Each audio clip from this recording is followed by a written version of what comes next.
युवा शक्ती, जनशक्ती, असामान्य शक्ती। औंढा नागनाथ येथे राज्यस्तरीय धनुर्विद्या स्पर्धेचं उद्घाटन आमदार संतोष बांगर यांच्या हस्ते। हिंगोली जिल्हा धनुर्विद्या संघटना व स्पोर्ट्स अकॅडमी औंढा नागनाथ द्वारा आयोजित 7वी 9व्या वर्षातील 15वी मिनी सब ज्युनियर आमदार चषक राज्यस्तरीय धनुर्विद्या स्पर्धा 2023-24 आयोजन 28 जानेवारीपासून औंढा नागनाथ येथील तालुका क्रीडा संकुल औंढा नागनाथ या ठिकाणी आयोजित केलेले आहे। राज्यस्तरीय धनुर्विद्या स्पर्धा ही 28 जानेवारी ते 30 जानेवारी या कालावधीमध्ये होणार आहे।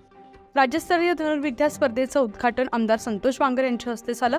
या कार्यक्रमात वसमत विधानसभेचे आमदार राजू नवखरे, माजी मंत्री जयप्रकाश मुंदडा, माजी मंत्री जयप्रकाश दांडेगावकर, ॲडव्होकेट प्रशांत देशपांडे, अध्यक्ष महाराष्ट्र धनुर्विद्या संघटना तथा महासचिव महाराष्ट्र ऑलिम्पिक संघटना प्रमोद चांदूरकर, सचिव महाराष्ट्र धनुर्विद्या संघटना आत्माराम पोथीकर, क्रीडा अधिकारी धनंजय पाटील, तालुका अध्यक्ष रमेश गंगावणे, अध्यक्ष हिंगोली जिल्हा धनुर्विद्या संघटना, नगराध्यक्ष सपना प्रदीप कनकुटे, उपनगराध्यक्ष दिलीप राठोड, तालुका प्रमुख साहेबराव देशमुख, माजी उपसभापती अनिल देशमुख, नगरसेवक मनोज देशमुख होते। आमदार चषक राज्यस्तरीय धनुर्विद्या स्पर्धेसाठी पुणे, मुंबई, नागपूर, अमरावती, छत्रपती संभाजीनगर, सातारा, सोलापूर, हिंगोली, नांदेड, परभणी, जालना, कोल्हापूर 49 जिल्ह्यातील एका दिवसात 350 खेळाडू आले होते।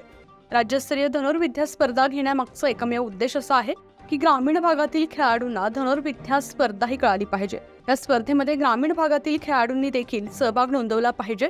यामुळेच औंढा नागनाथ तालुक्यातील क्रीडा संकुल या ठिकाणी राज्यस्तरीय धनुर्विद्या स्पर्धा घेण्यात आली।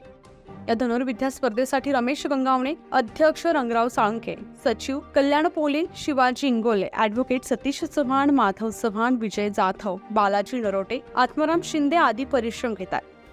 राज्यस्तरीय धनुर्विद्या स्पर्धेचं आयोजन हिंगोली जिल्हा धनुर्विद्या संघटना व आदर्श स्पोर्ट अकॅडमी यांनी केलं आहे। युवा शक्ती, जनशक्ती, असामान्य शक्ती।